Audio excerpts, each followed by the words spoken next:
So hello everyone. So guys चलिए देखिए, दिख रहा है? यस दिख रहा है। चलो स्टार्ट करते हैं हम लोग। क्वेश्चन नंबर 2 हमारा types of market. Okay, chapter number 8 हम हमारे लेक्चर नंबर 2 में हैं। ओके तो चलिए मेरे प्यारे बच्चों, सबसे फर्स्ट क्या बोल रहा है देखिए, टाइप्स ऑफ मार्केट। कितने टाइप्स के मार्केट है? ओके तो देखिए, अगर मैं market can be broadly classified into the following category types of market on the basis of. देखिए सबसे पहला एरिया के हिसाब से मार्केट बोल रहा है। एरिया के हिसाब से कौन से मार्केट है sir? Local market, national market और इंटरनेशनल मार्केट। याद हो जाएगा क्या तीनों? ओके एल एन आई याद रहेगा क्या सर? टाइम के हिसाब से very short period market, short period market और long period market. Okay volume के हिसाब से सर होलसेल मार्केट है और रिटेल मार्केट। अगर आप लार्ज क्वांटिटी में कर रहे हो, वॉल्यूम मतलब वही लार्ज क्वांटिटी या स्मॉल क्वांटिटी में। अगर आप लार्ज क्वांटिटी में खरीद रहे हो तो होलसेल मार्केट, अगर आप स्मॉल क्वांटिटी में आप मार्केट में डील कर रहे हो तो वो है ओके रिटेल मार्केट। याद रहेगा क्या? नेक्स्ट इंपॉर्टेंस के हिसाब से देखा जाए तो प्राइमरी मार्केट, सेकेंडरी मार्केट और terminal market. Okay nature of goods के हिसाब से मेरे प्यारे बच्चों आपको नहीं दिया। नेचर ऑफ गुड्स के हिसाब से दो मार्केट होते हैं। ओके थोड़ा वो भी देख लेते हैं, आपके टेक्स्ट बुक में नहीं लिखा हुआ है, प्लीज यहाँ पे आप देखना, यहाँ पे लिख देना। ओके एक होता है कॉमोडिटी मार्केट, लिख लेना यहाँ पे। ओके एंड दूसरा होता है कैपिटल मार्केट।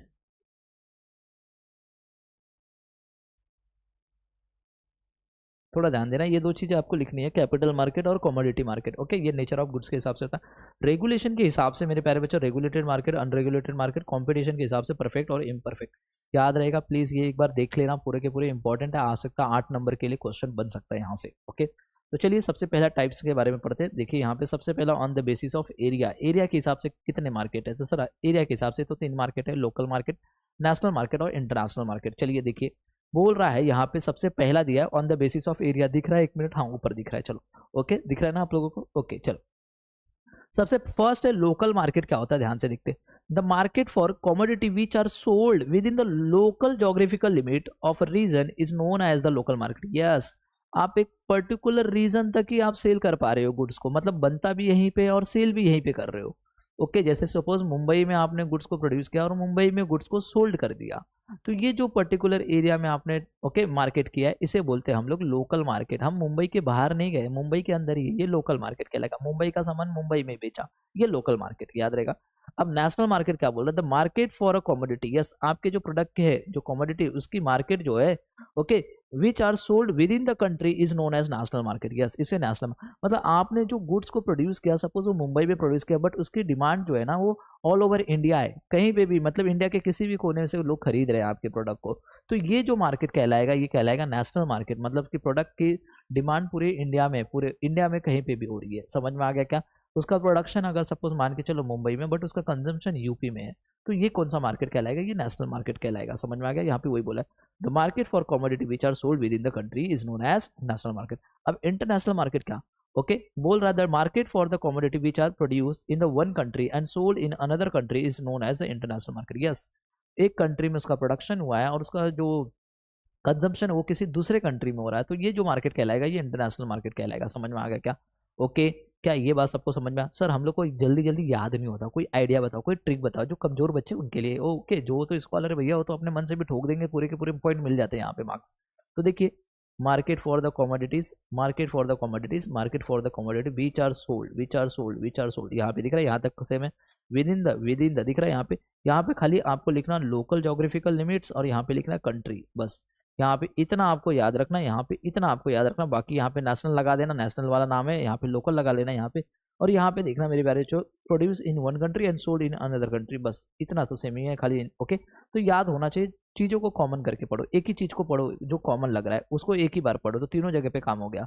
सोल्ड तक तो कहीं पे भी मेरे को नहीं लग रहा कि आपको कुछ पढ़ना है, सोल्ड तक तो सबको जगह पे सेम है, खाली यहाँ पे विच आर प्रोड्यूस, यहाँ पे पहले एक कंट्री में प्रोड्यूस होगा, सोल्ड उसको अनदर कंट्री में करोगे। समझ में आ गया क्या? अब on the basis of time के हिसाब से देखते, सबसे पहला बोला very short period. Very short period market ऐसा मार्केट है कि जो एकदम ना कम समय तक, मतलब 5-6 घंटे के लिए, 8 घंटे के लिए, 10 घंटे के लिए, बस इतने पीरियड के लिए वो मार्केट रहेगा, उसके बाद वो प्रोडक्ट भी खराब हो जाता है, उसको बोलते हैं वेरी शॉर्ट पीरियड के लिए market. This type of market has very short time existence wise for a few hours के लिए या फिर फॉर अ डे और at a particular time and the place. In this type of market perishable goods, yes ये जो market होते हैं जिसमें जो वेरी शॉर्ट पीरियड होते हैं, यहाँ पे पेरिसेबल मार्केट होते हैं, मतलब पेरिसेबल गुड्स रखे जाते हैं जो जल्दी खराब हो जाने वाले, ये देखिए, अगर मैं देखूंगा सब्जी मार्केट में जाता हूँ तो सब्जी मार्केट जो होता है वो एक दिन से ज़्यादा नहीं होता, उसके बाद अगर आपको दूसरा लाना ही पड़ेगा, फ्रेश सब्जी लानी पड़ेगी, तो इसका market very short period market है। समझ में आ गया क्या? तो यहाँ पे वही बोला, जैसे वेजिटेबल हो गया, फ्रूट्स हो गया, मिल्क हो गया, ये जो प्रोडक्ट्स है ये आपको तुरंत का तुरंत सोल्ड, आपको जो है तुरंत का तुरंत सोल्ड करना, मतलब कि फ्यू आवर्स में ही सोल्ड करना है आपको। समझ में एक दिन के अंदर सोल्ड हो जाना चाहिए, ज़्यादा से ज़्यादा अगर 2 दिन भी नहीं होना चाहिए, 2 दिन अगर वो फिर वो खराब हो जाता है गुड्स। फिर आता है शॉर्ट पीरियड। शॉर्ट पीरियड का मतलब कि ये जो ऐसा मार्केट है कि जो आपके गुड्स ना कुछ समय के बाद सेल होते हैं, मतलब कि तुरंत का तुरंत 1-2 दिन में नहीं हुए तो 4-5 दिन, 1 हफ्ते तक समझ के चलो, ये होता है शॉर्ट पीरियड। समझ में आ गया? तो देखिए, this type of market has existence short period. Okay, जैसे वीकली मार्केट, क्या होता है वीकली मार्केट, अगर इनका प्रोडक्ट ये वीक में नहीं तो अगले वीक तक बिक ही जाएगा, ये इसको बोलते हैं वीकली मार्केट। समझ में आ गया? तो 1 वीक तक वो चलेगा। ओके, 1 वीक, 10 दिन, 15 दिन, उससे ज्यादा नहीं चलेगा। समझ में आ गया क्या? फेस्टिवल मार्केट हो गया, market during the fairs etcetera, ये सारे मार्केट जो होते हैं यहाँ पे जो मार्केट कहलाएंगे इसको बोलते हैं हम लोग शॉर्ट पीरियड मार्केट।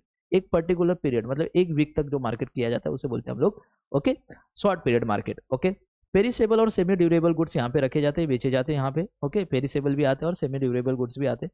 तो सबसे पहला on the basis of time में जो है वो वेरी शॉर्ट पीरियड है, जो कि फ्यू आवर्स के लिए रहता है। ओके, जल्दी खराब होने वाले जो एकदम पेरिसेबल वाले गुड्स होते हैं वो वहाँ पे हम लोग करते हैं, वो मार्केट में सेल करते हैं। और शॉर्ट पीरियड मार्केट में क्या होता है कि जैसे कि मैंने बोला कि कोई भी प्रोडक्ट अपने वीकली तक चलते हैं। ओके, तो ये होता है वीकली मार्केट हो गया, फेस्टिवल मार्केट हो गया, मार्केट ड्यूरिंग द फेयर्स हो गया। देखा, फेस्टिवल मार्केट में जो आपने देखा है दिवाली आ रहता है, तो दिवाली के टाइम पे जो दुकानें ओपन किए रहते हैं दिवाली के, वो बम बिम के, राइट, तो वो कुछ पर्टिकुलर पीरियड के लिए रहेगा, 1-2 हफ्ते के लिए रहेगा, उससे ज़्यादा नहीं रहता। ओके, तो ये जो मार्केट कहलाएगा ये बोलेंगे हम लोग शॉर्ट पीरियड मार्केट। नेक्स्ट होता है long period market. Long period market मतलब ऐसा मार्केट की जो लंबे समय तक चलेगा। ओके, यहाँ पे ज़्यादा से ज़्यादा सारे के सारे जो गुड्स होते हैं वो ड्यूरेबल गुड्स होते हैं, इसमें डील करते हैं लोग। This type of market has existed for the long period. In this type of market durable commodities which are generally non perishable in nature are sold. Yes, जो लॉन्ग पीरियड मार्केट होते हैं वहाँ पे हम लोग ड्यूरेबल गुड्स रखते हैं, perishable goods नहीं रखते वहाँ पे। समझ में आ गया क्या? तो दो चीज़ हो गए, बेसिस ऑफ एरिया हमने देख लिया और on the basis of time. Area के हिसाब से हमने देखा लोकल मार्केट, नेशनल मार्केट और इंटरनेशनल मार्केट। ओके, और फिर उसके बाद हमने देखा okay on the basis of मेरे प्यारे बच्चों हमने देखा यहाँ पे टाइम। टाइम के बेसिस पे हमने देख लिया मेरे प्यारे बच्चों very short period market. Okay, short period market and long period market. अब हम देखेंगे on the basis of volume. Volume मतलब कि चाहे होलसेल मार्केट या फिर रिटेल मार्केट। अगर आप लार्ज क्वांटिटी में डील कर रहे हो ओके, तो ऐसा कोई मार्केट है तो उसे हम बोलेंगे कि वो कौन सा मार्केट है, होलसेल मार्केट है, जहाँ पे होलसेलर लोग रहेंगे, ज़्यादा क्वांटिटी में खरीदेंगे, ज़्यादा क्वांटिटी में बेचेंगे, वो ये लोग स्मॉल क्वांटिटी में नहीं बेचेंगे। तो ऐसा कोई मार्केट रहेगा तो उसको हम लोग बोलेंगे होलसेल मार्केट। तो चलिए देखिए, सबसे पहला होलसेल मार्केट क्या बोला, इन wholesale market the activity of buying and selling goods is undertaken in large quantity. Yes, यहाँ पे खरीदना और बेचना जो होगा लार्ज क्वांटिटी में होगा, एट अ चीपर प्राइस, एक सस्ते भाव में। And goods are sold to the retailer who then the sell them refer to the market for the bulk purchase and sale of goods.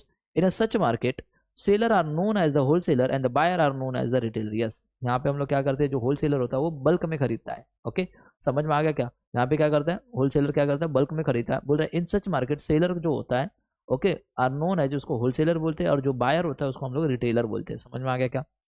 Okay, अब retail market में क्या होता है, जो रिटेलर होता है वो लार्ज क्वांटिटी में किससे खरीदता है, होलसेलर से खरीदता है, और स्मॉल क्वांटिटी में कस्टमर को बेचता है। तो यहाँ पे वही बोलता है retail market is the market where the retailer sell the goods directly to the consumer in small quantities. Yes, retail market वही ऑलरेडी आपने 11th में पढ़ा है। तो ये 3 में तो आपको कोई दिक्कत आने की जरूरत नहीं है। समझ में आ गया क्या? नेक्स्ट बोलते हैं on the basis of importance. Important के बेसिस पे हम लोग ने 3 मार्केट बनाए, एक है प्राइमरी मार्केट, एक है सेकेंडरी मार्केट और एक है टर्मिनल मार्केट। प्राइमरी मार्केट क्या होता है, जो हम लोग पूरा एग्रीकल्चर से रिलेटेड होती है, सारे के सारे गुड जो एग्रीकल्चर द्वारा मिलते हैं उसको हम लोग बोलते हैं primary market. Okay, secondary market में कुछ हम लोग से उसको फिनिश गुड्स में मतलब कि सेमी फिनिश गुड्स में कन्वर्ट करते हैं। ओके, तो ऐसा कोई मार्केट है तो उसको हम लोग बोलते हैं सेकेंडरी मार्केट। एंड टर्मिनल में क्या हुआ, डायरेक्टली हम लोग बनाते नहीं है, डायरेक्टली उसको देंगे और डायरेक्ट कंज्यूमर को दे देते हैं। समझ में आ गया क्या? ओके, तो चलिए on the basis of importance देखते हैं मेरे प्यारे बच्चों क्या बोल रहा है। 3 market on the basis of importance, primary market, secondary market and terminal market, याद रहेगा। तो चलिए सबसे पहले प्राइमरी मार्केट देखते हैं। प्राइमरी मार्केट टू द दिख रहा है, primary market refers to the market from primary product. देखा यहाँ पे प्राइमरी प्रोडक्ट के ऊपर फोकस किया गया, एग्रीकल्चर प्रोडक्ट के ऊपर, agriculture forest product example fruits vegetable food grains etcetera, ये सारे के सारे प्राइमरी मार्केट में आएंगे। नेक्स्ट बोला secondary market. Secondary market refers to the market for semi process and semi manufacture goods. Yes, यहाँ पे पूरे प्रोसेस नहीं होते, आधे प्रोसेस होते हैं, तो ऐसे मार्केट को हम लोग बोलते हैं ओके हम लोग बोलते हैं सेकेंडरी मार्केट। जैसे एग्जांपल यार्न मार्केट हो गया, आयरन ओर मार्केट हो गया। जैसे यार्न मतलब कि जो धागे बीगे वाले होते हैं ना, ये पूरा नहीं होता, ये आधा काम होता है, आधा काम बाकी रहता है, यहाँ पे आधा काम दूसरे मार्केट में कराया जाता है। ओके, तो ये होता है यहाँ पे हम लोग बोलते हैं इसको सेकेंडरी मार्केट। यहाँ पे सेमी प्रोसेस गुड्स बनते हैं। समझ में आ गया क्या? पूरा का पूरा काम नहीं हो पाता यहाँ पे। Next terminal market. Terminal market refers to the market where the goods are sold to the ultimate consumer. यहाँ पे हम लोग डायरेक्टली कंज्यूमर को बेच देते हैं।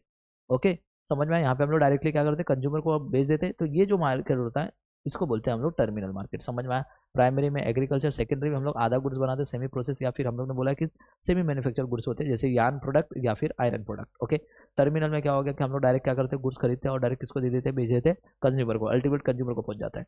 पांचवा पॉइंट, हम लोग पांचवें पॉइंट पे आ गए। अभी देखिए क्या पांचवा पॉइंट बोल रहा है, on the basis of nature of goods. Nature of goods के हिसाब से दो मार्केट है, एक है कमोडिटी मार्केट और एक है कैपिटल मार्केट। कमोडिटी मार्केट में हम लोग जो गुड्स जो रहता है ना, जिसमें हम ऑलरेडी रोज डील करते हैं, वो होता है कमोडिटी। समझ में। ओके, राइस हो गया, गेहूं हो गया, ये सारी चीजें क्या होती है, कमोडिटी मार्केट हो गया। तो देखिए यहाँ पे वही बोला, commodity market refers to the market for goods material and produce. Wise consumer goods भी हो सकता है, वो इंडस्ट्रियल गुड्स भी हो सकता है।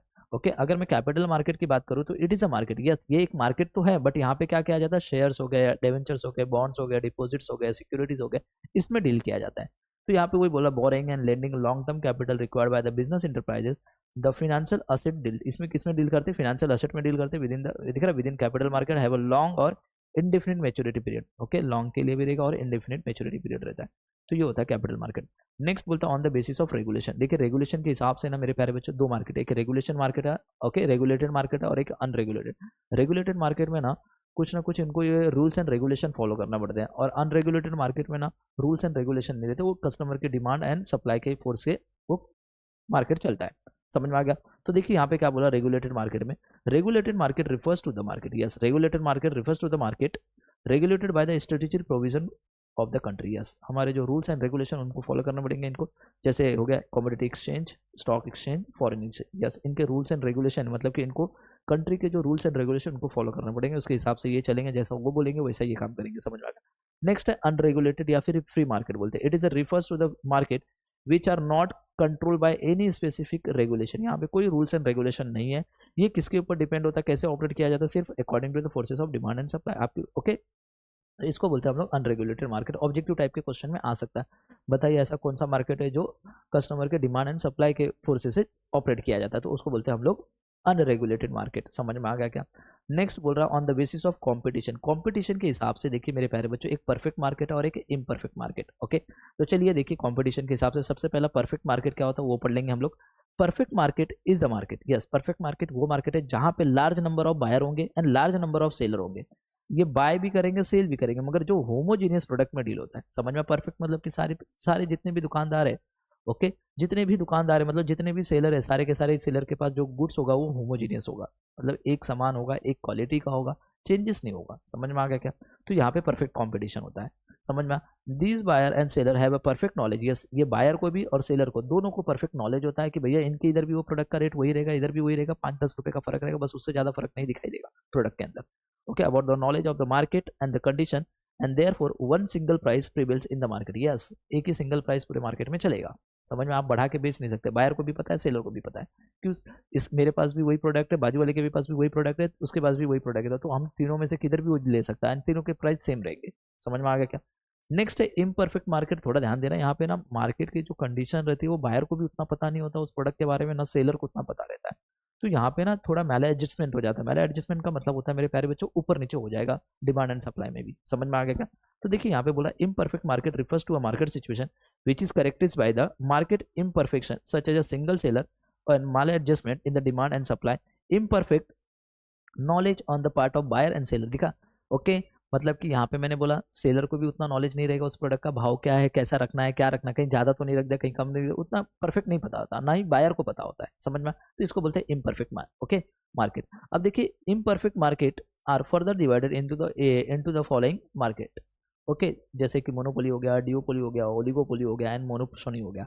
तो सबसे पहले पढ़ेंगे मोनोपोली। हम लोग क्या पढ़ने वाले हैं, मोनोपोली। तो मोनोपोली का मतलब क्या होता है, in a monopoly there is a single producer. Yes, कितने प्रोड्यूसर होंगे, सिंगल प्रोड्यूसर। मोनोपोली का मतलब ही होता है एक single seller. Okay, single seller. Okay, who control the market, ये पूरे मार्केट को कंट्रोल करेगा, मतलब इसके अलावा कोई सेलर वहां पे नहीं होगा। तो देखिए अगर ऐसा रहेगा ना मेरे प्यारे बच्चों, तो प्रॉब्लम क्रिएट होता है। There is a no close substitute for the product. तो कोई दूसरा प्रोडक्ट आपको अवेलेबल नहीं होगा, जो वो बनाएगा वही आपको खरीदना है। समझ में आ गया क्या। तो monopoly control the supply and can fix the price. Yes, ये क्या करेगा, सब पूरे सप्लाई को यही कंट्रोल करेगा बंदा, क्योंकि सिंगल सेलर है, एंड प्राइस भी ये अपने हिसाब से रखेगा। कस्टमर को लेना है तो लेना ही पड़ेगा। समझ में आ गया क्या। बिकॉज ये जो रेट बोलेगा वही कस्टमर पे करेगा, बिकॉज कस्टमर के पास कोई दूसरा ऑप्शन ही नहीं, कोई दूसरा सप्लायर ही नहीं है कि वो गुड्स को बेच सके। समझ में आ गया क्या। नेक्स्ट है duopoly. In a duopoly there are two sellers selling either the homogeneous product और डिफरेंशिएट प्रोडक्ट। यस, ड्यूओपोली में हो सकता है मेरे प्यारे बच्चों यहाँ पे दो सेलर होंगे। कितने होंगे? दो सेलर। अब दोनों के दोनों सेम प्रोडक्ट भी बेच सकते हैं, दोनों के दोनों अलग अलग प्रोडक्ट भी बेच सकते हैं। समझ में आ गया क्या? ओके, यहाँ पे वही बोल रहा है this two seller enjoy the, sorry है ना, यही है ना, हाँ एक मिनट, हाँ यही है, this two seller enjoy a monopoly in the sale of product produce by them. Yes, ये दोनों सेलर एंजॉय कर सकते हैं। अगर डिफरेंशिएट रहेगा तो टेंशन ही नहीं, भैया तुम्हारा अलग है, तुम्हारा मेरा अलग है, तो हम लोग आराम से एंजॉय कर सकते हैं। अगर सेम भी रहेगा तो दो है ना एटलीस्ट, अगर तेरे पास नहीं खरीदा तो मेरे पास खरीद लेगा, मेरे पास नहीं खरीदा तो तेरे पास खरीद लेगा, तो तू भी एंजॉय कर सकते हैं ड्यूओपोली में भी। Next oligopoly. ओलिगोपोली में क्या बोला है? In oligopoly there are only few seller. Yes, यहाँ पे ना सेलर तो होंगे बट फ्यू सेलर होंगे, ज्यादा नहीं, 4 5 6 7 बस इतने ही सेलर होंगे। They may be producing and selling either the homogeneous and differentiate product. Yes, हो सकता है 6 के 6 4 5 है या 6 है, 6 के 6 एक ही साइड एक ही टाइप के प्रोडक्ट प्रोड्यूस करते रहेंगे, होमोजेनियस क्वालिटी के प्रोडक्ट, या फिर हो सकता है 6 के 6 अलग अलग भी प्रोड्यूस कर सकते हैं। नेक्स्ट है मोनोप्सोनी। मोनोप्सोनी का मतलब होता है, monopsony refers to the market system where there is a single buyer of a commodity और सर्विस। यस, मोनोप्सोनी का मतलब होता है कि यहाँ पे ना सेलर बहुत सारे बट बायर एक ही है बेचारा, खरीदने वाला बंदा एक ही है। समझ में आया?